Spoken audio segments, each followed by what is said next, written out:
যে ফান্ডিংয়ের যে সমস্যা বা স্টার্টআপদের যে সমস্যাটা, মূল সমস্যাটা কিন্তু হচ্ছে একজন ব্যক্তি যে উদ্যোক্তা হতে চায়। যেমন রাজীব সাহেব যেই কথাগুলো বললেন যে বিভিন্ন জায়গা থেকে আজকের এই শুক্রবার দিনেও কিন্তু অনেকে চলে আসছে, তার মানে কি? তার মানে হলো যারা আজকে এখানে এই মানে কি বলা যায় অডিটোরিয়ামে উপস্থিত, তাদের একটা বিরাট অংশের ভিতরেই কিন্তু স্পিরিট আছে, একটা কিছু করতে চায়, একটা কিছু দেখাতে চায়, তাই না? সেই কারণে তারা হয়তো বাংলাদেশ ভারত ফাইনাল খেলা অনেক কিছুই স্যাক্রিফাইস করেও ভাবছে যে না, যদি আমি একজন ভালো উদ্যোক্তা হতে পারি, যদি একটু ফান্ডিংয়ের একটা অপরচুনিটি পেয়ে যাই, যদি একটা কি বলা যায় যে ডাইরেকশন আমি রিয়েলি পেয়ে যাই, তাহলে সেটাই হবে আমার জন্য সবচেয়ে বড় সাকসেস। তাই তো এইটাই তো ওয়ান অফ দ্য কি কম্পোনেন্ট যদি আমি বলি যে সবাই এখানে কেন আসছে। তো আমি সেই কারণে বলবো যে যেমন আমি যখন কথা বলছি এখানে বা সবাই কথা শুনছি, সবাই যখন কথা বলছে, সবার কথা যখন শুনছি, বিলিভ ইট অর নট, আমার কাছে কিন্তু অনেকগুলো বিজনেস আইডিয়া মাথায় আসছে যে এই আইডিয়াগুলো হতে পারে। এবং আমি একটা আইডিয়া বলবো ভেরি মানে অনেস্টলি বলবো, এটা আমি ড্যাম শিওর যেটা ভেরি ইফেক্টিভ। এখন হয়তো প্রশ্ন হচ্ছে যে এটা আমার পক্ষে করা সম্ভব না। কেন করা সম্ভব না? কারণ বিকজ আমার বড় প্রবলেম হচ্ছে টাইম। কারণ আমি ইচ্ছা করলেও সময় দিতে পারি না, পারবো না। কিন্তু যেই কথাগুলো রাজীব সাহেব বললেন যে আমি যখন বিশ্ববিদ্যালয় থেকে বের হয়ে আসি, তখন আমি কিন্তু মানে তখনকার বলা হয় যে এক্সটি কম্পিউটার, মানে একটি না দুটি কম্পিউটার লাকিলি আমি কিনেছিলাম। আমি অনেক সময় বলি যে দুইটি এক্সটি কম্পিউটার দিই, মানে এক্সটি বলতে আমি জানি না, যারা হয়তো একটু সিনিয়র তারা বুঝবে। মানে এই কম্পিউটারগুলো খুব পিকুলার, এটা চিন্তাই করা যায় না। তখন হার্ড ড্রাইভের কোনো অস্তিত্বই নাই, র্যামের কোনো অস্তিত্বই নাই। তখন হলো একটা ফ্লপি ডিস্ক দিয়ে শুরু করা হয়েছে, এটা হলো bias, basic input output system. সেই বায়োসের ভিতরে একটা ফ্লপি ডিস্ক দিয়ে, তাও কি ফ্লপি ডিস্ক ছিল এত বড় 5.25 ইঞ্চ, সেটা দিয়ে এটাকে বায়োস দিয়ে শুরু করা হইতো। বায়োসে সেটাকে ধারণ করতো, করে কম্পিউটারটা অন করতো আরেকটা সিডি দিয়ে, তখন আবার আমি কি প্রোগ্রামিং চালাতে চাচ্ছি সেটা রান করা হইতো। দ্যাটস কল এক্সটি কম্পিউটার, যেটাকে আমরা আরেকটু হয়তো বা অ্যালগারিদমে বলি 8086। তো এনিওয়ে, মানে বক্তব্যটা যেটা বলছি যে সেই দিন 8086 দুইটা পিসি নিয়ে যাত্রা শুরু করা, সেই দিনের আমি কিন্তু কখনই কল্পনা করি নাই যে আজকের এই জায়গায় এসে আমি দাঁড়াতে পারবো। এটা ইম্পসিবল, এটা আমি বা আমার কল্পনার বাইরে। তার মানে কি? তার মানে হচ্ছে ওই চ্যালেঞ্জটা একের পর এক চ্যালেঞ্জ মোকাবেলা করতে করতে করতে করতে আজকের আমি কোথায় আসছি আমি নিজেও জানি না। I cannot say what exactly I have. কত কোম্পানি প্রতিষ্ঠা করেছি, বিলিভ ইট, কখনো বলি 35, কখনো বলি 45, কারণ আই ডোন্ট নো। কারণ আমার মনে হয় sometimes it seems to me that I develop 50+ company. আর আমি আজকে খুব প্রাউডলি বলতে পারি, অবশ্যই আমি আজকে যেহেতু পবিত্র জুমার দিন আমি শুকরিয়া আদায় করি, I tried my level best to keep my character মানে as per as possible transparent. যে আমি কখনই কিন্তু আলটিমেটলি এটা আমি বলবো যে আমার সবচেয়ে বড় শক্তি। এবং একজন অন্ট্রপ্রেনারের কিন্তু সবচেয়ে বড় শক্তিটা হলো এই জায়গায়। আমি বারবার বলবো যে কেউ হয়তো বলবে যে না, কই ব্যাংকের থেকে তো 5000, 6000, 10,000 crore টাকা নিয়ে অনেকে ভালো আছে। না, আসলে তারা ভালো নাই, ইটস ইম্পসিবল। তারা কেউ পালায়া বেড়াচ্ছে, কেউ দেশ ছেড়ে যাচ্ছে, কেউ তার সামাজিক তার মূল্যবোধ নাই, সে সমাজে নিজের সন্তানের কাছে মুখ দেখাইতে পারে না। কিন্তু বাইরে কিন্তু আমরা অনেক কিছু মনে করি। যেমন একটু আগে রাজীব সাহেব বললো যে সবাই জানে রাজীব সাহেব $50,000 পেয়ে গেছে। ভাবটা এমন যে রাজীব সাহেব বাসায় পেয়ে গেছে, কালকে বাজার সদাই করে উনি এখন গাড়ি এটা কিনে ফেলছে। আসলে তা না, বাস্তবিক কিন্তু তা না। বাস্তবটা কিন্তু মানে আমরা সবাই রিয়েলাইজ করতে হবে। তো আমি যেই কারণে কথাগুলো বললাম, যেভাবে আমি বলতে পারি যে অনেক কোম্পানি, বললাম তো যে মানে আমি যে কত কোম্পানি করছি, যেটা আমি অনেক সময় কিন্তু আমারও খুব প্রবলেম হয়ে দাঁড়ায়। কিন্তু বারবার বলেছি যে কোম্পানি করেছি, আবার একটা সেম টাইম কি হচ্ছে যে কোম্পানি যখন মনে করেছি যে না এই কোম্পানি নিয়ে আমার বেশি দূর যাওয়া যাবে না। যেমন আমাদের আমি বলি যে একটা ইন্স্যুরেন্স কোম্পানি আমি ডাইরেক্টর ছিলাম, এবং যে ইন্স্যুরেন্স কোম্পানি আমি ডাইরেক্টর ছিলাম, আমি যখন বিশ্ববিদ্যালয়ে করি তখন আমার খুব টাকার প্রয়োজন। কেন?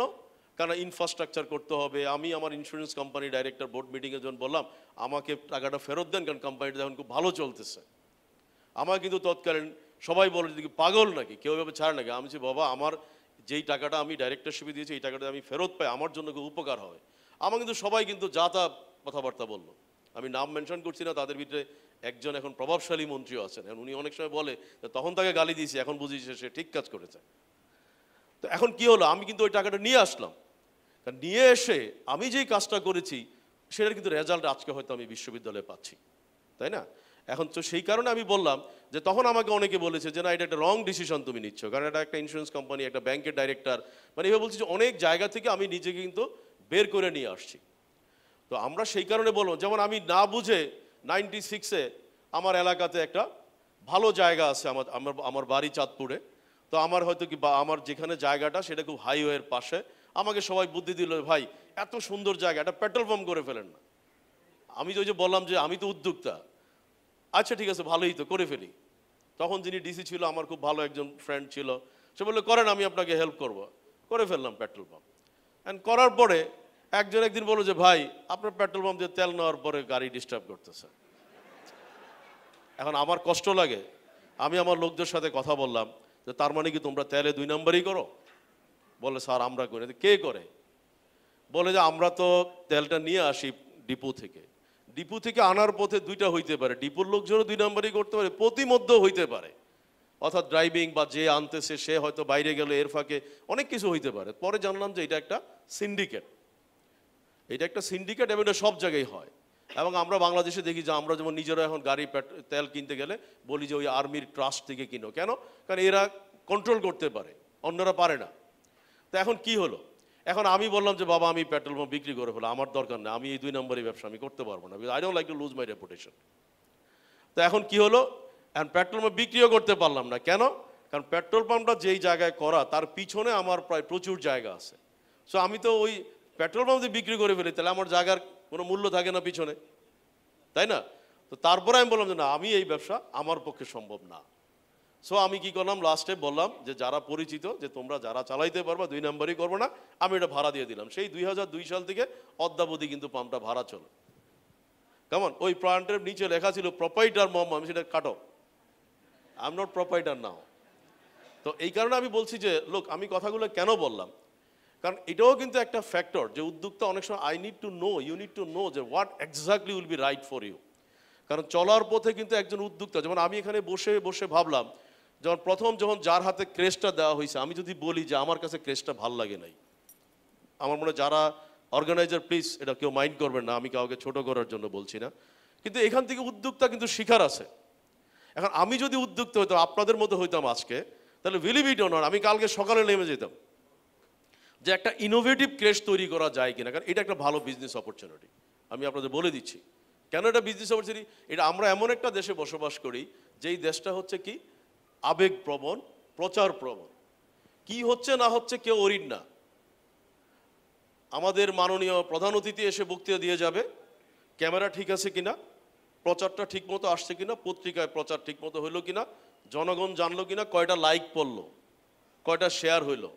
কিন্তু আমি বা এই প্রোগ্রামের মাধ্যমে আমার রেজাল্টটা কি হলো, আউটপুটটা কি, কতজন আজকে যারা উদ্যোক্তা এখানে বা যারা স্টার্ট আপ হিসেবে তারা কি উপকৃত হলো, তারা কি কিছু নিয়ে যেতে পারলো, নাকি একটা খাওয়ার প্যাকেট নিয়ে গেল, এটা নিয়ে কারো কোনো মাথা ব্যথা নাই।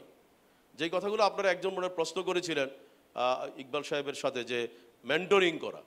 তো এখন এই কারণে আমরা বললাম, তার মানে কি এই ক্রেজটা থেকে আমি কথাটা আসছি, যে এই ক্রেজটার থেকেও কিন্তু আপনি একজন ভালো উদ্যোক্তা হতে পারেন। কিভাবে? আপনি হয়তো বলবেন না বাজারে আমি যাচ্ছি, কাটা বনে যাচ্ছি, সব জায়গায় নাই তো, সব একই রকমই, একই প্যাটার্ন। ওখান থেকে আপনি ভ্যালু অ্যাড করতে পারেন, এখানেই তো আপনার ইনোভেশন। এখানেই আপনি এমন কিছু একটা করতে পারেন যে আপনার ওই ক্রেস্ট, একটা ক্রেস্টের জন্য কিন্তু দেখা যায় সারা বাংলাদেশে দৌড়িয়ে আসবে যে এটা কে কে করছে, কোথায় করছে, কারা করছে। যেমন আমাদের একটা মেয়ে, আমি ঠিক নামটা মনে নাই, আমাদের একটা ছাত্রী একদিন এনে কিন্তু সে একটা ক্রেস্ট আমাদেরকে দিল, কিন্তু ইনোভেটিভ আইডিয়া।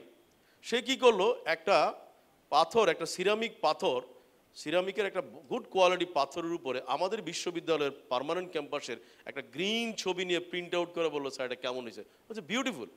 এবং বক্সটা আমি জানি না এখানে নাই, থাকলে হয়তো দেখাইতে পারতাম আমরা। এটা একটা কি বলে জুট বক্স দিয়ে সে খুব সুন্দর করে আনলো।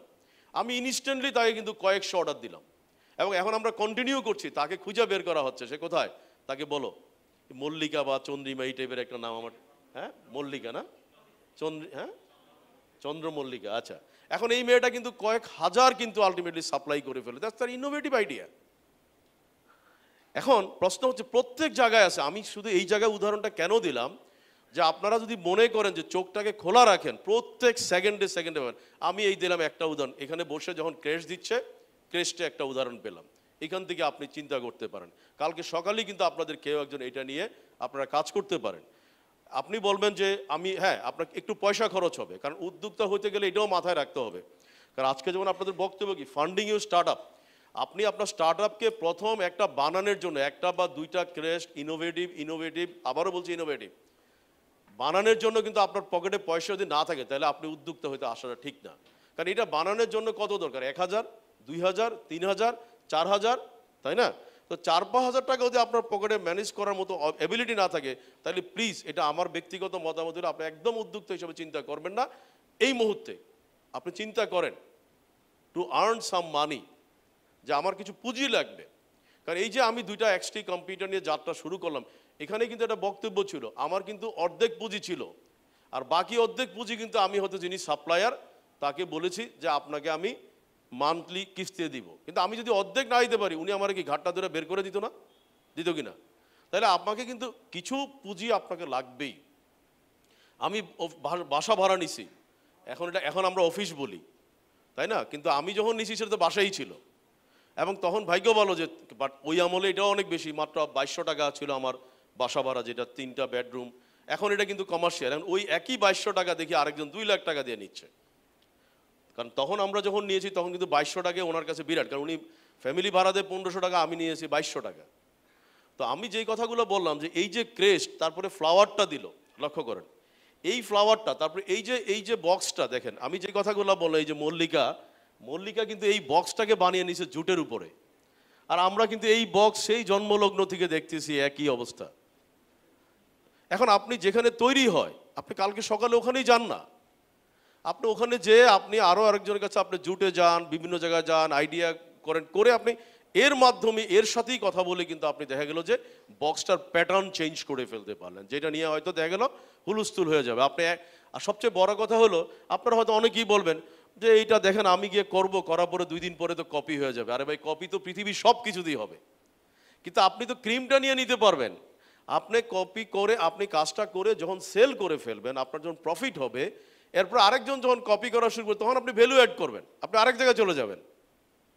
এখন আমি যদি সেই এক্সটি কম্পিউটার নিয়ে যদি বসে ওখানেই চেষ্টা করতাম তাহলে কি আজকে এই জায়গায় দাঁড়াইতে পারতাম? তার মানে কি আমি যখন এক্সটি কম্পিউটার নিয়ে শুরু করি, যেহেতু রাজীব সাহেব বললো, উনি হয়তো বলবে, আমারও সব কোনো প্ল্যান ছিল না, বাট তারপরেও বলছি কারণ মনে হচ্ছে যে এটা রিলেটেড আছে কিছুটা। আমি এক্সটি কম্পিউটার নিয়ে যাত্রা শুরু করলাম, কি করলাম, ট্রেনিং দেওয়া শুরু করলাম। ওকে, ভেরি গুড, ট্রেনিং দিচ্ছি বলে যে ট্রেনিং আমি স্টুডেন্ট পাই না কেন, আমার প্রাইস বেশি, রাস্তায় বলে যে 22টা কোর্স শেখানো হয় 200 টাকা দিয়ে। তা আমার এটা কি সম্ভব? আমি একটা বিশ্ববিদ্যালয় দিয়ে কারণ তখন তো আমি যেখানে অ্যাপ্লাই করি, বিসিএসএ করছি, বিসিএসএ জব হলো, ব্যাংকে করলাম, ব্যাংকে জব হলো। তো এখন স্বাভাবিকভাবেই ফ্যামিলির কাছে একটা বিব্রত না, যে একটা ভালো রেজাল্ট করলাম, এখন আমি তৎকালীন তখন তো IELTS ছিল না, টোফেল দিয়ে দেশের বাইরে যাব সেই প্রস্তুতি। তো এই অবস্থার ভিতরে আমি যদি এটা করি তাহলে কি দাঁড়ালো? তখন কি করলাম যে ঠিক আছে, কিছু পয়সা আমার যেহেতু আর্ন হলো, তাহলে আমি একটু ডাইভার্ট করি। আমি এই ট্রেনিংয়েই যদি আমি ফাইট করতাম তাহলে কি হতো, আসতে ওই রাস্তায় হয়তো ওটাকে আমি মুড়ির দামে বিক্রি করে, বা হয়তো কি বলে যে শ্যান্ড নিয়মে বিক্রি করে এসে আমি আরেক জায়গায় চলে আসলাম। তার মানে আমি কি করলাম, ট্র্যাক চেঞ্জ করলাম। যে কথা একটু আগে আমি বললাম যে আমি অনেক কোম্পানি করেছি, তার মানে কি, তার মানে অনেক কোম্পানি করে ওই জায়গায় পড়ে থাকি নাই। এখন কি হলো, আমি ট্রেনিং করলাম, হচ্ছে না, তারপর আমি কি করলাম যে না, আমি এইভাবে চলবে না, আমাকে অ্যাক্সেসরিজ বিক্রি করি। কারণ কম্পিউটারের নতুন মার্কেট, তখন আমি অ্যাক্সেসরিজ বিক্রি করা শুরু করলাম, রিবন, পেপার, ডিস্ক, বিভিন্ন, তখন তো হার্ড ড্রাইভ এগুলো আসেই না, এইসব টেকনোলজি তখন ধারে কাছে নেই, তখন এগুলোই হলো অ্যাক্সেসরি।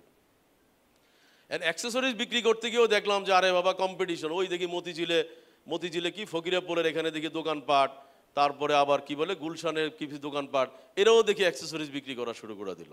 তাহলে এখন কি আমি তাদের সাথে ফাইট করব? In one sense yes, in one sense no. আমি দেখলাম না, তাদের সাথে ফাইট করলে কি হবে, আমি ওদের কাছাকাছিই থাকবো। তাহলে আমি আবার কি করলাম, তাহলে তখন আমি 92-তে ভাবলাম যে একটা কাজ করি, কম্পিউটার অ্যাসেম্বলিং করা শুরু করি। এখন অনেকে ওটা তো বিরাট কাজ, বাংলাদেশে কেউ অ্যাসেম্বলিং করে, আমি এই জন্যই তো করবো। কম্পিউটার অ্যাসেম্বলিং শুরু করলাম, চলে গেলাম সিঙ্গাপুরে, গিয়া হয়তো বুঝি না বুঝি, যাই হোক সাহস করে শুরু করে দিলাম কম্পিউটার অ্যাসেম্বলিং করা। তো অ্যাসেম্বলিং করা তখন কিন্তু অনেকেই দেখা গেছে, নাজিমুদ্দিন মোস্তান সাহেব লিখে ফেললো, বাংলাদেশে তারুণ্যের অহংকার ড্যাফোডিল, শুরু করছে সে বাংলাদেশে অ্যাসেম্বলিং। তো এই যে একটা গিয়ার আপ হলো মার্কেটে, তাই না, কি হলো, প্রচুর লোক আসলো, এবং তখন তো প্রফিট মার্জিন ছিল 400%, 500%, যা চাই তাই বিক্রি করতে পারি, তাই না? কারণ তখন তো মানুষ জানে না প্রাইস কত। যেটা আমি বললাম যে এই বক্সটা বিক করার পরে এটা কিন্তু প্রথম দিয়ে কিন্তু প্রচুর প্রফিট করা সম্ভব, কিন্তু আরেকজন যখন কপি করে ফেলবে তখন কিন্তু ইউ নিড টু শিফট, যেন আমি আরেক জায়গায় চলে যাবো।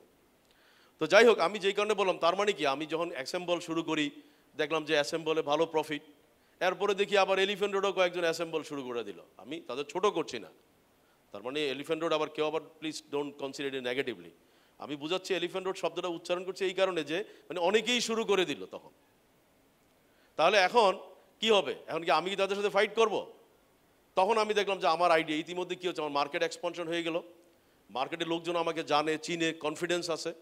তখন আমি বললাম তাহলে একটা কাজ করি, এবার আমি ডিস্ট্রিবিউটরশিপ নিয়ে আসি।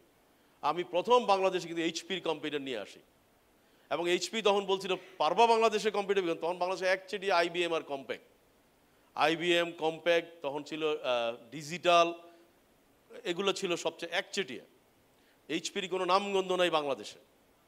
এইচপি আমি যখন কথা বললাম, বলো ঠিক আছে তোমার আমরা এক্সক্লুসিভ ডিস্ট্রিবিউটরশিপ দিয়ে দিচ্ছি, এবং এইচপি কম্পিউটার বাংলাদেশে টেন্ডারে যায় না, লিখে না, বলে টেন্ডার লেখে IBM/কম্প্যাক্ট/ডিজিটাল/আদার, কিন্তু এইচপির কোনো অস্তিত্বই নাই।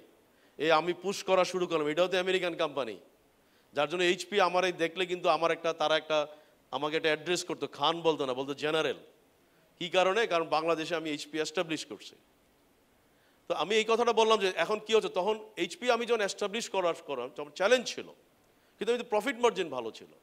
কিন্তু আবার যখন এইচপি জনপ্রিয় হয়ে গেল, তখন কি হলো, এইচপি বললো অমুকরে দেই ডিস্ট্রিবিউটরশিপ, অমুকরে দেই ডিস্ট্রিবিউটরশিপ, তারা 3-4জনকে দিই, দেখলাম যে আমিও যেই প্রাইস নিয়ে যাই আরেকজন আমার থেকে 2 টাকা কম দেয়। কি করবো, তাহলে কি আমি পরে থাকবো? তখন আমি বললাম না, আমি ইতিমধ্যে আমি ইন্টেলের ডিস্ট্রিবিউটর, বহু কোম্পানি ডিস্ট্রিবিউটর। তার মানে কি, তার মানে আমি ট্র্যাক চেঞ্জ করতেছি। ইতিমধ্যে কিন্তু আমি 95-এ আরেকটা ভালো কাজ করেছি, যেটা আমি বলবো যে আমার বিজনেসের সবচেয়ে টার্নিং পয়েন্ট। সেটা হলো আমি হঠাৎ করেই কিন্তু একটা শোরুম ওপেন করলাম, যেটা আমি বলবো আমার বিজনেসের মূল টার্নিং পয়েন্ট হচ্ছে এখানে, যে আমি কলাবাগানে, যেটা এখনও আছে, যে আমি প্রথম একটা ডিসপ্লে সেন্টার করলাম, লার্জেস্ট সুপার স্টোর। সবাই আসবে, দেখবে, প্রাইস ট্যাগ করে থাকবে, এখান থেকে পিক করে নিয়ে যাবে, ক্যাশ টাকা দিয়ে নিয়ে যাবে। তো এনিওয়ে, আমি ওই দিকে যাচ্ছি না, কারণ এইভাবে বললে আমার অনেক সময় লাগবে। আমি মূল টার্গেট যেহেতু আমাদের ফান্ডিং, আমি একটু, যেহেতু রাজীব সাহেবের কথার অনুযায়ী আমি একটু টাচ দিলাম। আমি যেটা এই উদাহরণের পর আমি আরেকটা উদাহরণ দিচ্ছি, ডান দিকে তাকান আপনারা, এটা একটা ড্যাফোডিল ফ্লাওয়ার, কিন্তু আপনারা অনেকেই বলতে পারবেন না। এখন লক্ষ্য করে দেখুন যে এই ফ্লাওয়ারটা ইটস ভেরি হেভি, এটা আমি একা পারবো না। যাই হোক, আমি জানি না ওখান দিয়ে দেখা যায় মনে হয়, হ্যাঁ, আমি তো জানতাম না যে এত হেভি, অথচ অর্ডার আমি দিচ্ছি, কেমন। তো এখন লক্ষ্য করে দেখুন, আমি একটু দেখাচ্ছি, দেখেন বিজনেস কিভাবে হয়। না ঠিক আছে, রাখো। এখন দেখেন, এটা একটা ড্যাফোডিল ফ্লাওয়ার। সবাই অনেকে বলে যে ড্যাফোডিল আর ফ্লাওয়ারটা দেখতে কেমন, এটা কিন্তু কালারটা ইয়েলো, সাধারণত ড্যাফোডিল ফ্লাওয়ার ইয়েলো এবং হোয়াইট হয়। তো এখন প্রশ্ন হচ্ছে, এই যে ড্যাফোডিল ফ্লাওয়ার, এটা একদিন প্রায় আমাকে অনেকে প্রশ্ন করে যে ড্যাফোডিল ফ্লাওয়ারটা কেমন, যারা আমার রুমে যা হয়তো দেখবে যে আমি বাইরে থেকে নিয়ে আসছি বোঝানোর জন্য। তো এখন হয়তো একদিন হঠাৎ করে আমার মাথায় একটা কনসেপ্ট আসলো, আচ্ছা ড্যাফোডিল ফ্লাওয়ারটা এইভাবে কি এটা ইয়েতে করা যায় না, যে এই পাতের ভিতরে, মানে এটা এইভাবে করা যায় না? একজন হঠাৎ করে বললো হ্যাঁ করা যায়। আমি যদি করো না, দেখি না কেমন হয়। সে এসে বললো যে এই টাইপের করা যায়, সে আমাকে একটা আইডিয়া দিল, তখন ওটা রিজেক্টেড। যেটা করে নিয়ে আসছে, আমি বলছি করো, তুমি করো, আমি তোমাকে অর্ডার দিব।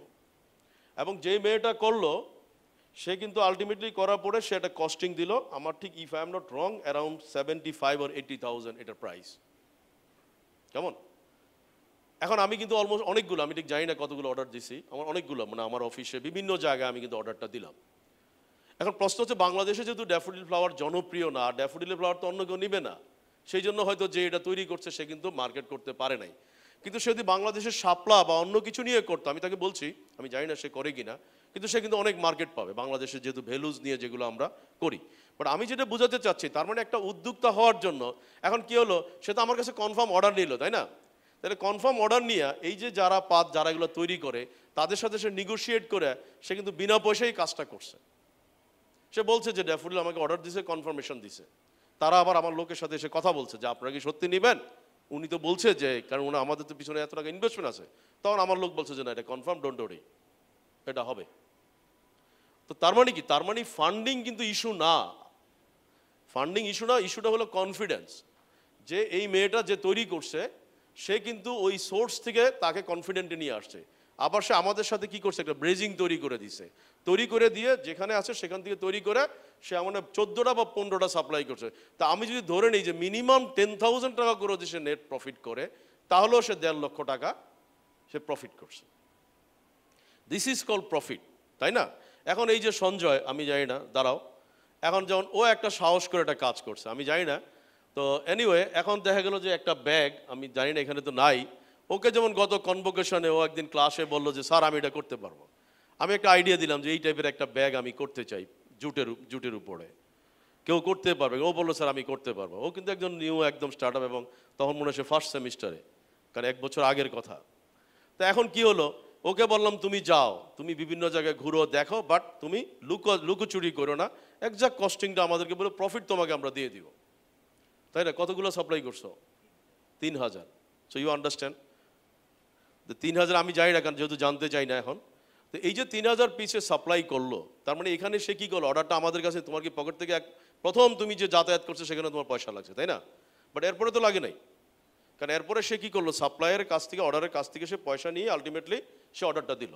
তার মানে কি ফান্ডিং কি ইম্পর্টেন্ট? বসো, ফান্ডিং ইম্পর্টেন্ট, আবার ইম্পর্টেন্ট না। ইম্পর্টেন্ট হচ্ছে কনফিডেন্স, ইম্পর্টেন্ট হচ্ছে আমার সোর্স বা সাপ্লাই কনফার্ম করা, ইম্পর্টেন্ট হচ্ছে আমার ইনোভেশনটাকে আমি রিপ্রেজেন্ট করা, যেটা কনফিডেন্ট কিনা।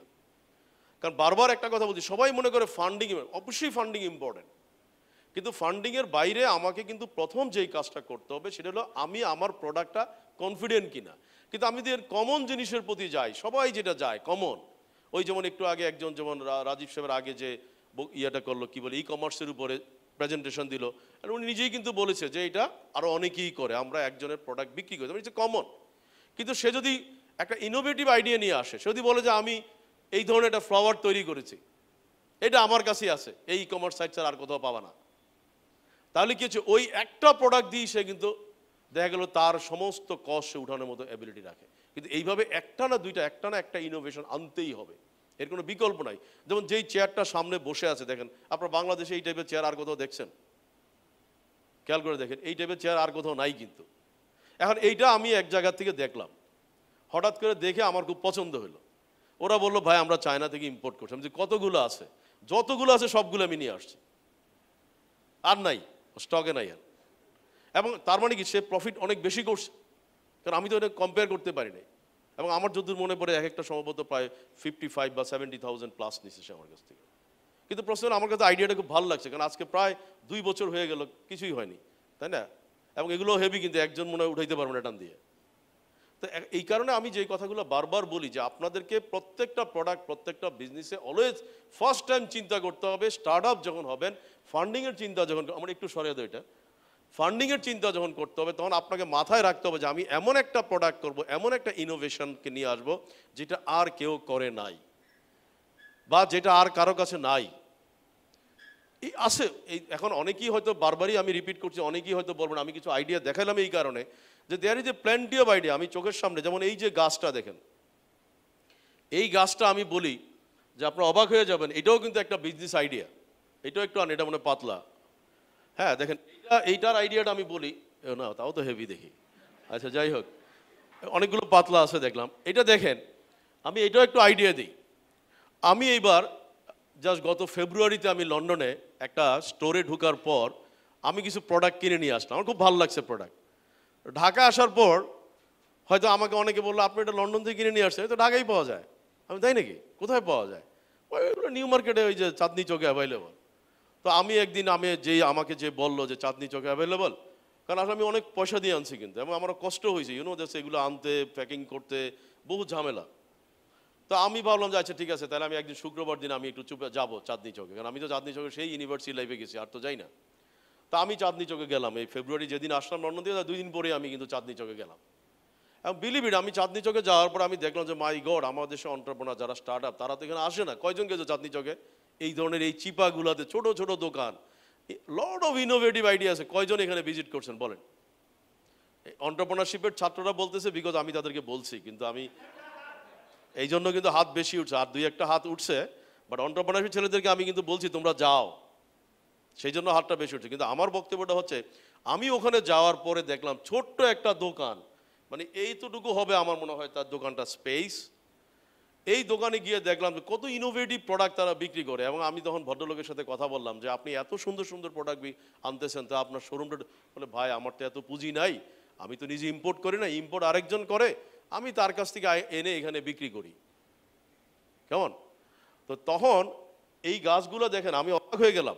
এই তখনই আমি কিন্তু পাগলামি করে আমি তার কাছে বললাম যে আপনার যত রকমের গাছ আছে একটা দুইটা করে দিয়ে দেন। মানে ট্রাক বইরা আমি নিয়ে আসছি। ওই লোক তো অবাক, এই পাগল কোত্থেকে আসছে। কিন্তু ইসি এখন এই প্রোডাক্ট, এবং সে যখন আমার কাছ থেকে প্রাইস চাইলো, আমি যখন তার কাছে এতগুলো অর্ডার দিলাম, সে দেখলাম যে অলমোস্ট 30% 40% ডিসকাউন্ট দিল। তার মানে তার প্রফিট মার্জিন কত খেয়াল করেন, তার প্রফিট মার্জিন কত। এবং আমি অনেস্টলি বলবো যে আমার ধারণাই ছিল না যে এগুলো এত সস্তা। আহামরি না, আমার if I am not wrong এগুলোর দাম কত 7,000 6,000 বা আরও কমও হইতে পারে, আমি ঠিক জানি না, আমার একজ্যাক্ট মনে নাই। কিছু কিছু আছে আবার, যেমন কিছু কিছু ইনোভেটিভ আছে, যেমন একটা কলা গাছ, একসাথে ছোট ছোট ছোট ছোট কলা গাছ, ওইটার প্রাইস কিন্তু 35,000। কেন? ওইটা এক পিসি আছে, পুরো মার্কেটে আর কোথাও নাই। আমারও কিন্তু পছন্দ হয়েছে ওইটা। তো তার মানে কি, এবং সে বললো যে স্যার এই টাইপের আইটেমগুলোতে আমাদের খুব প্রফিট হয়। আপনি বললে এটা 10,000 টাকা কমিয়ে দেবো, তার মানে খেয়াল করেন এক লাফি সে 10,000 টাকা নামিয়ে ফেললো। তা আমি কথাটা কি কেন বলছি, I hope you are clear. There is a lot of innovative product আছে যেটা যারা ওই দোকানে বসে সে বিক্রি করতে পারে না। তাহলে you are doing e commerce site, you need fund. আপনি যদি ইনোভেটিভ প্রোডাক্ট তারটাই নিয়ে আসেন না, তারটাই আপনি ছবি তুলে দিয়ে দেন এই প্রোডাক্টটা আমার কাছে আসে, দেখেন বহু লোক হুমড়ি খেয়ে পড়বে, বলবে আরে বাবার এটা লন্ডনে দেখে আসছি 50,000 টাকা, এটা দিকে 5,000 টাকা। ও দেখবেন আপনার বাসায় এসে করা নাড়তেছে যে ভাই আমি তো এটা চাচ্ছি। তো সেই কারণে আমরা বলবো যে এই ধরনের ইনোভেটিভ আইডিয়া নিয়ে, কারণ এটা বারবার রিপিট করছি। আমি যেমন বারবার বলি যে আজকে হয়তো বলে স্টার্ট আপ, তখন তো আমাদেরকে স্টার্ট আপ বলে নাই, তাই না? তো এখন স্টার্ট আপ মানিটা কি? স্টার্ট আপ মানিটাই হচ্ছে যে ইউনিট টু স্টার্ট ইট। আপনি শুরু করেন, শুরু করে আপনি প্রুফ করেন যে আমি যেভাবে কথাগুলো বলছি আজকে, আপনি যদি বলেন যে আমি কিন্তু নীলক্ষেত থেকে এনে 2টা বিক্রি করছি রাজীব সাহেবের কাছে, একটা ওই শিবলি স্যারের বাসায় একটা বিক্রি করছি করে আমরা 2,000 টাকা লাভ করছি, তাহলে কি হচ্ছে? রাজীব সাহেব কিন্তু কনফিডেন্ট হইলো, he has the ability, he know the source, এবং হি হ্যাজ এ কমিটমেন্ট। আপনাকে অর্ডারটা দিছে, আপনি টাকা দিছে, টাকাটা ডেলিভারি টাইম দিয়েছেন, আপনি কিন্তু কনফিডেন্স পেয়ে গেলেন, মার্ক পেয়ে গেলেন। উনি কিন্তু আরেকটা জায়গায় বলবে যে ভাই এই ছেলেটাকে আমি চিনি, আপনি চোখ বন্ধ করে ওরে 1 লাখ 2 লাখ টাকা ইনভেস্ট করতে পারেন। কিন্তু আপনারা যদি বসে থেকে শুধু সারাক্ষণ হতাশা করেন যে আল্লাহ রে পাঠাইলে একটা গরিবের ঘরে, বাবা নাই মা নাই, আইডিয়া আছে, তো লাভ তো নাই। আপনাকে এটা মাথায় রাখতেই হবে যে আপনাদের ফান্ডের ক্রাইসিস আছে, কতজন স্বীকার করেন এটা আপনার জন্য আশীর্বাদ। স্বীকার করেন? হ্যাঁ, করবেন না আপনারা, কিন্তু এটা আপনার জন্য আশীর্বাদ। আপনার যদি ফান্ড ক্রাইসিস না থাকে, মানুষ বলে না যে ক্ষুধার্ত না হলে কিন্তু কেউ কোনোদিন সে কিন্তু আলটিমেটলি খাওয়ার জন্য পাগল হয় না। আপনাদের ফান্ড ক্রাইসিস আছে বলেই কিন্তু আপনারা সাকসেসফুল এন্টারপ্রেনার হইতে পারবেন। যাদের ফান্ড ক্রাইসিস নাই তারা কি করে? হয় জুয়া খেলতে যায়, আই এম সরি সবাই না, অথবা তাদের মাথা খারাপ থাকে কিভাবে টাকাটা খরচ করা যায়। তাহলে ফান্ড ক্রাইসিস আছে বলেই কিন্তু আপনাদের পক্ষে সম্ভব উদ্যোক্তা হওয়া। কিন্তু আপনাদের লাগবে কোন জায়গাটায়? লাগবে ফান্ড রাইজিংয়ের আগে যে আমার এই যে কনফিডেন্সটা আমি ডেভেলপ করেছি, যেমন এখন এই যে আজকে সঞ্জয়কে বলেছি যে তুমি কোনোভাবেই কিন্তু মিসগাইড করবা না, মানে যারা 2 টাকার জিনিস এনে 2.5 টাকা বলবা না। কারণ এর আগে আমরা কয়েকজনকে টেস্ট করেছি, ফেল করছে। সে হয়তো দেখা গেল যে মনে করছে যে আর কেউ কি ধরতে পারছে নাকি, আমি 10 টাকার জিনিস এসে 12 টাকা করে ফেলছে বিল। তাকে আবার কাউন্সিলিং করছি, দেখা গেছে আবারও 2 দিন পরে করছে। তো আলটিমেটলি এটা তো লক্ষণ না। একটা উদ্যোক্তার কিন্তু বারবার বলছি যে উদ্যোক্তা need to make a bridging. যেমন ওই যে আমি প্রথম বললাম এক্সটি কম্পিউটার, মনে আছে আমি বলছিলাম যে আমি 50% টাকা আমি ইনস্টলমেন্টে নিয়েছি যার কাছ থেকে। সে কিন্তু আজও আমার একজন বড় সাপোর্টার, এবং আমি যখন বিসিএস এর প্রেসিডেন্ট হই তখন তার মাথায় ঢুকে না যে ওই ছেলেটা আজকে বাংলাদেশ কম্পিউটার সমিতির প্রেসিডেন্ট হবে, কারণ সে এখনও তো তার কোম্পানি হয়তো ওই পর্যায়ে আসতে পারে না, বাট আলহামদুলিল্লাহ সে অনেক ভালো আছে। কিন্তু আমি যে বুঝাচ্ছি, ওই লোকটা যদি বলতো এ বিসিএস এর প্রেসিডেন্ট হবে কিভাবে, 99-এ আমার কাছ থেকে টাকা নিয়ে সে আমার টাকা দেয়নি, সে আমাকে ঠকাইছে, 3 মাসের কথা বলে 3 বছর টাকা দিছে, কতদিন আমি তার অফিসে গেছি, সে আমার ঘাট ধাক্কা দিয়ে বের করে দিছে, খারাপ বিহেভিয়ার করছে, ফোন করলে ফোন ধরতো না। কি আমি হইতে পারতাম বিসিএস এর প্রেসিডেন্ট? সম্ভব ছিল? তাহলে কি দাঁড়াচ্ছে? বরং এ আমার কিন্তু অন্য একজন ভালো সাপোর্টার। কিভাবে সাপোর্টার আমি একটা উদাহরণ দিচ্ছি, যে 95-এ যখন আমি কলাবাগানে সুপার স্টোর করি, তখন আমি ডেকোরেশন, এটা শখ ছিল, তখন ডেকোরেশন শুরু হয়নি। ওই যে বললাম আমার কিছু নেক থাকে, এক একজনের একটা অভ্যাস তো থাকে। আমার কথা হলো যে ডেকোরেশনটা এক্সিলেন্ট হইতে হবে। তখন আমি বুয়েটে ফার্স্ট আর্কিটেক্ট ব্যাচে যারা পাস করছে তাদেরকে এনে বললাম যে আমাকে এমন একটা ডিজাইন দাও যেখানে ঢোকার পরে সবাই প্লিজড হবে, এবং হয়েছেও তাই। হুমায়ুন আহমেদ এর থেকে 4 থেকে 5টা নাটক করছে কিন্তু আমার এখানে, কারণ উনি একদিন ঢুকে বলে এটা এক্সিলেন্ট, এখানে তো আসলে যাইতে হয় না। শরফুদ্দিন আল মুতি উনি বলতো যে আমার বিকালবেলাটা ভালো না লাগলে আমি গিয়ে ড্যাফোডিলের সুপার স্টোরে বসে থাকতাম, ওর ভালো লাগতো। তো তার মানে কি, তার মানে আমরা ওইভাবে ডেকোরেশনটাকে কি করছি, অর্গানাইজ করছি। ডেকোরেশন করার পর আমার পুঁজি শেষ, আমার টাকা নাই।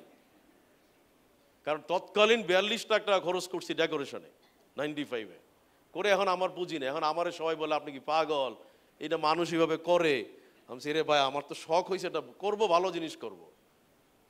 বলে এখন আপনি কি করবেন? আমার স্টাফরাও বলতেছে এখন স্যার কে আপনার তো গুডস আনার ইম্পোর্ট করার শক্তি নেই, টাকা নাই, এখন আপনি কি করবেন?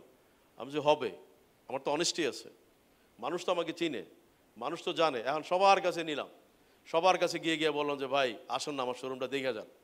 আরে খুব সুন্দর, আমি একটু গুডস দেন না, আপনার মালটা দেন, আপনার প্রোডাক্টটা দেন, আমি বিক্রি করে টাকা দিব। বলে আরে কি বলেন? 2 দিনে আমার শোরুম কিন্তু সয়লাভ হয়ে গেল থার্ড পার্টির প্রোডাক্টে। এবং এর একটা উদাহরণ আমি প্রায়শই দিই, আমি জানি না কেউ আমার এই উদাহরণটা কখনো শুনছে কিনা, যে ওই শোরুম ওপেন করার পর এলিফ্যান্ট রোডে কোনো একটা কোম্পানি আমার দাওয়াত দিল যে আপনার শোরুমটা খুব সুন্দর, আপনি আমার শোরুমটা একটু দেখেন, এটা ছোটো শোরুম। তো তার এখানে গিয়ে দেখলাম যে জেনিয়াসের ফ্ল্যাট বেড স্ক্যানার 95-এ 96-এ ইজ ইম্পসিবল। যারা আইটি জগতে আছে তারা এখন না স্ক্যানার তখন কালার স্ক্যানার 95, 96 চিন্তাই করা যায় না। তো আমি তারে বললাম যে এটা কি ফ্ল্যাট বেড স্ক্যানার না? বলে বাংলাদেশে আসছে। বলে হ্যাঁ ভাই, আমি 2টা নিয়ে আসছিলাম সিঙ্গাপুর থেকে, এটা জাস্ট লঞ্চ করছে, এখন আইনা তো বোকামি করে ফেলছে। আমি কেন? আমি বিক্রি করতে পারি না। আমাকে আমার গাড়িতে উঠে দাও, আমার গাড়িতে উঠে দাও, তো আমি বিক্রি করে আমি আমার শোরুমে রাখি, বিক্রি করে টাকা দেবো। আরে সে খুব মহা খুশি, তাড়াতাড়ি আমার গাড়িতে উঠিয়ে দিল।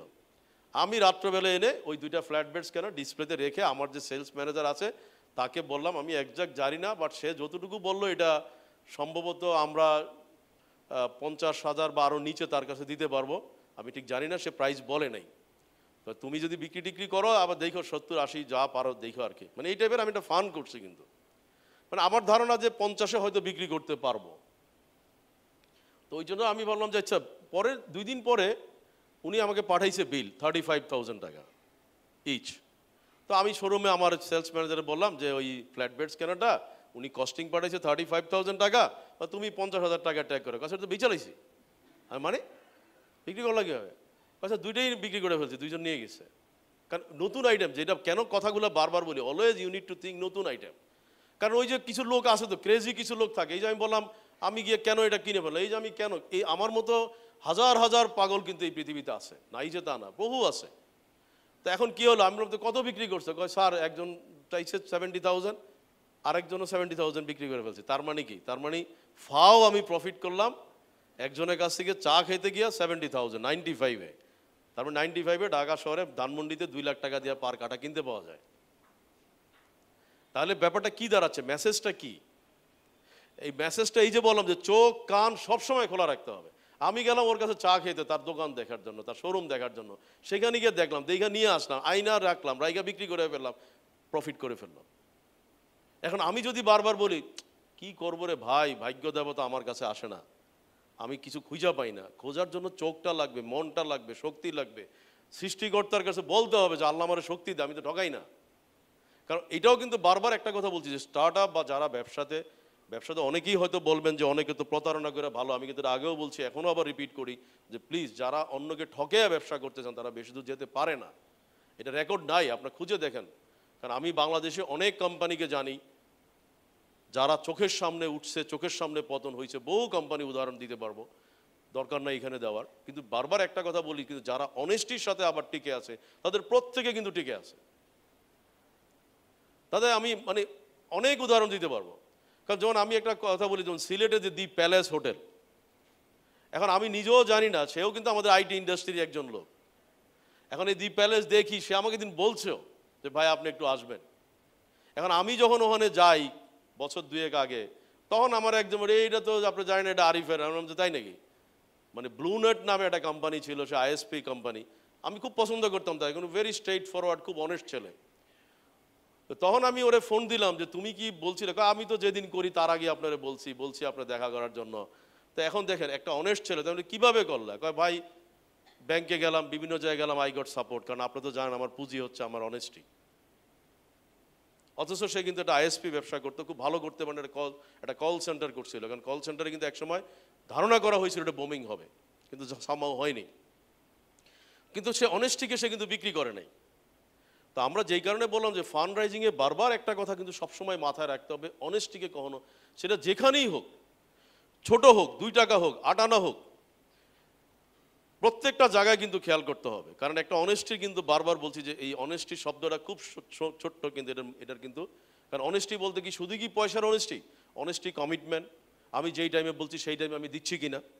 এখন এই যে বললাম যে যার 35,000 টাকা দিয়ে যে 2টা ফ্ল্যাট বেড স্ক্যানার দিয়েছে, বিক্রি হওয়ার পরে সে তো ব্যাক দিক দিয়ে বিল করছে, 2 মিনিট পরে কি হলো, আমার লোক তাকে টাকা দিয়ে গেল, সে এরপরে প্রায় আবার বলবো যে প্রায় আধা ট্রাক সে মাল পাঠিয়েছে, তার দোকান পুরো খালি করে দিয়ে পাঠিয়ে দিছে, যে ভাই আপনার রাইগা বিক্রি করেন, আপনার বিক্রি করে আমার পরে পয়সা দেন। তার মানে দিস ইজ কল্ড ট্রাস্ট।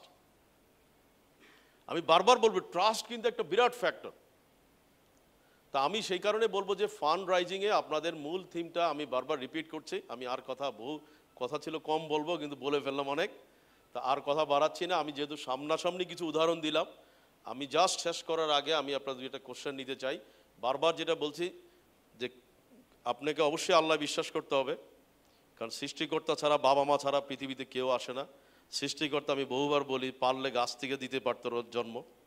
সৃষ্টিকর্তা ইচ্ছা করলে কিন্তু আপনাকে ডাস্টবিনে ফেলে রাখতে পারতো, দুপুর থেকে পড়ে গেছে সেখান থেকে একজন কেউ নিয়ে আসছে, তা না, প্রত্যেকেরই একটা বাবা মার পরিচয় দিয়েই পৃথিবীতে পাঠিয়েছে।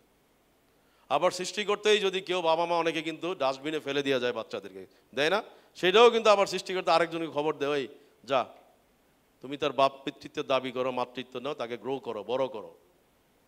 কারণ আমি একজনকে জানি, এই আজ থেকে 20 বছর আগে নিউজ ছিল পত্রিকায় যে শ্যামলীর সিনেমা হল অপোজিটে ডাস্টবিনে একটা বাচ্চাকে সকালে পাওয়া গেছে, যা পিঁপড়ায় তার সমস্ত শরীর ক্ষতবিক্ষত ছিল। সেই মেয়েটি আজকে ঢাকা বিশ্ববিদ্যালয়ে কোনো একটা ডিপার্টমেন্টে ফার্স্ট ক্লাস ফার্স্ট হয়েছে, কিন্তু কেউ জানে না এই মেয়েটিও জানে না যে সেই যে ওই মেয়েটি। তার মানে কি, যে বাবা মা তাকে ডাস্টবিনে ফেলে দিয়ে গেছে মানে মরে যাওয়ার জন্য, সেখানে কিন্তু আরেকজন পিক করে এনে আজকে সে কোথায়, ওই মেয়ে। এমনও হইতে পারে একদিন এই সমাজকে সে নেতৃত্ব দিবে, বলা যায় না। তো তার মানে কি, তার মানে হচ্ছে যে এখন আপনারা বা আমরা তো ওই পর্যায়ে না, তাই না, আমরা অনেক ভালো আছি, কিন্তু আমাদের যেই সমস্যাটা সেটা হচ্ছে যেই কথাগুলো আমি বললাম, যে আমরা আসলে সবসময় নেগেটিভ চিন্তা করি, সবসময় মনে করি যে না, মনে হয় হবে না। আপনাকে চিন্তা করতে হবে, হবে, আপনাকে বুঝতে হবে যে সৃষ্টিকর্তা বারবারই বলছে আমি অনর্থক কাউকে সৃষ্টি করি নাই, কাউকে অনর্থক সৃষ্টি করে নাই। কিন্তু প্রশ্ন হলো যে আমরা কতটুকু কমিটমেন্ট নিয়ে কাজটা করতে পারবে, চোখ কান কতটুকু খোলা রাখতে পারবো। যেমন বারবার বলছি যে আমার খুব কষ্ট লাগে, এবং আমি যদি যেটা মেন্টরিংয়ের কথা বলেন, আমার তো মনে হয় সারাদিন আমি নতুন উদ্যোক্তাদের সাথে কথা বলি, কারণ কিন্তু প্রশ্ন হচ্ছে যে নতুন উদ্যোক্তাদের বড় একটা অংশকে আমরা লক্ষ্য করতে পারি যারা কমিটেড না, প্রপার প্রস্তুতি নাই। উদ্যোক্তা হতে চায় কিন্তু প্রপার প্রস্তুতি নাই। কারণ যেমন এই যে আমাদের হয়তো ভেঞ্চার ক্যাপিটাল, আমরা তো বলবো যে আমি ভেঞ্চার ক্যাপিটাল কোম্পানি করেছি হলো ফান্ডিং দেওয়ার জন্য, but very frankly speaking we are not getting the right people to give the fund. আমরা পাচ্ছি না, কারণ ফান্ড দেওয়ার জন্য কিছু ক্রাইটেরিয়া আছে, তাই না। ব্যাংকের ক্রাইটেরিয়া হচ্ছে একরকম, ইন্টারেস্ট দিতে হবে, আর আমাদের ক্রাইটেরিয়া কত সোজা, উইল বিকাম পার্টনার, লস করলে লস, প্রফিট করলে প্রফিট। কিন্তু এখন প্রশ্ন হচ্ছে যে সেখানে আমরা পাচ্ছি না, অথচ আবার আপনারা বলবেন না আমরা তো ফান্ড পাই না, আমরা তো ফান্ড খুঁজি। কিন্তু আপনাকে ফান্ডটা নেওয়ার জন্য যে ক্রাইটেরিয়াগুলো মেনটেন করতে হবে, যে চেকলিস্টগুলো করতে হবে, যেই প্রসেসে আগাইতে হবে, যেভাবে আমি এই কথাগুলো বললাম যেটা মানতে হবে। যেমন আমি যেটা বলছি যে ফান্ড তো আমার কাছে কোনো সমস্যা না, কারণ আমার যখন ফান্ড ছিল না তখনও সমস্যা না, তখন তো এত অপরচুনিটি ছিল না। এবং বারবার বলছি যে কনফিডেন্সটা আপনাকে অর্জন করতে হবে, এটা কিন্তু বারবার মাথায় রাখতে হবে। আপনি কনফিডেন্স যদি অর্জন করেন তাহলে ফান্ড কোম্পানি কিন্তু আপনার কাছে আসবে, ইনভেস্টর আপনার কাছে আসবে। তো সেই নিয়ে আমরা এবার কারণ আমার মনে হয় যে অপরচুনিটি কিভাবে আসে, আমি জাস্ট সিম্পলি একটা উদাহরণ দিচ্ছি, এই টাইপের হাজার হাজার উদাহরণ আপনাদেরও আছে। যে আমি হয়তো যখন আমি একটা মানে খুব সহজ একটা উদাহরণ আমি আপনাদের সামনে তুলে ধরছি, যে উদাহরণটা হচ্ছে যে আমি কোনো এক সময় মানে 92-তে আমি যখন আমার মানে হোম ডিস্ট্রিক্টে যাই, আমি জানি না এখন এটা তো নাই, এটা একটা বড় একটা লঞ্চ ছিল যেটাকে বেঙ্গল ওয়াটার বলা হইতো, তো এটা এখন নষ্ট। তো ওই বেঙ্গল ওয়াটারের কেবিনে আমি বসার পর আমি কেবিনটা খুলে রাখছিলাম।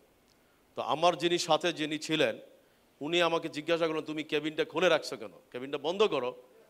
তাই বললাম আমি তো ব্যবসা করি, সে আমার কেবিনটা খুলে রাখলে আমার জন্য লাভ আছে।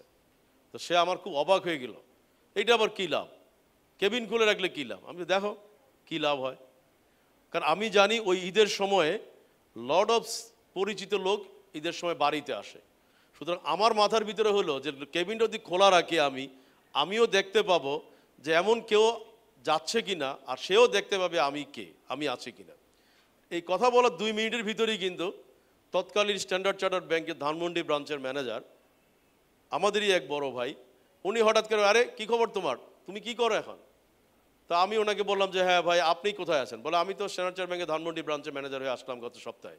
তো তুমি কি করছো, বলে আমি তো ব্যবসা করতেছি। এই ভেরি গুড, এই তুমি কালকে ঈদের পরের দিন খোলার পরে আমার সাথে একটু আইসো।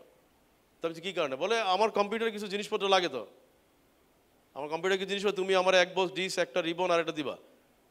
তো আমি তখন উনি চলে যাওয়ার পরে আমি আমার এই যিনি রুমে আছে ওনারে বললাম, কি বুঝলেন, বলে ভাই আমার মাথা ঠিক নাই। আমি তার কাছ থেকে যেটা কমিটমেন্ট সে আমাকে করলো, এক বক্স ডিস্ক, একটা রিবন, এক বক্স ডিস্ক, একটা কম্পিউটার বক্স পেপার, 2000 পিসের একটা বক্স হয়। আপনি জানেন যে এই 3টা সাপ্লাইয়ে আমার নেট প্রফিট হবে 3500 টাকা, আর আমার অফিস ভাড়া হচ্ছে, বিরাট অফিস ভাড়া 2200 টাকা। কি বুঝলেন, তাহলে অপরচুনিটি কিভাবে আসে, ইউ আর ক্লিয়ার। একটা হচ্ছে মাইন্ডসেট, কারণ মানে আমি মাইন্ডসেট করে রাখছি যে অপরচুনিটি আসবে, তার মানে আল্লাহ হয়তো ওখান থেকে বলছে যে ঠিক আছে আসবে, তো বিশ্বাস আছে, ঠিক আছে আসছে। তো এটা আমি একটা উদাহরণ দিলে, এভাবে হাজার হাজার উদাহরণ আছে জীবনে, যে ওই সময়টাতে আমি অনেক পরিশ্রম করেছি, চেষ্টা করেছি, দাঁড়ে দাঁড়ে ঘুরছি, কথা বলছি, যেখানে যেই অপরচুনিটি আসার দরকার। কেউ বলছে যে ওই নীলক্ষেতে অমুকে বসা আছে, দৌড়িয়ে চলে গেছি, হয়তো পাইনি, আবার গেছি। তার মানে এই অপরচুনিটি কিন্তু সবার কাছে আসতেছে, আপনাদের সবার কাছে আসে। আপনারা কিন্তু নিজেরাও বলতে পারেন, হয়তো রিক্সায় উঠছেন, আপনার হয়তো ওই পাশ দিয়ে যাইতেছে এক বড় ভাই, আপনার দেখুন দূর এখন কথা বলবো থাক, কিন্তু আপনি বড় ভাই আরে কি খবর, তুমি কেমন আছো, বড় ভাই কোথায় আছেন, অমুক জায়গায় আইসো, আপনি গেলেন। কিন্তু আপনি কিন্তু উল্টা ধর এখন যাচ্ছি ড্যাফোডিলের প্রোগ্রামে, আবার এ তো খাজুরি আলাপ করার দরকার নাই। না, নিয়ম না, নিয়মটা হচ্ছে আপনার ব্যবসা করতে আসছেন, আপনাকে নেটওয়ার্ক বাড়াইতে হবে, কারণ আপনার নেটওয়ার্ক যত বেশি বাড়বে তত বেশি আপনার ব্যবসায় সফলতা আসবে। Okay, so thank you very much, wish all of you good lakh.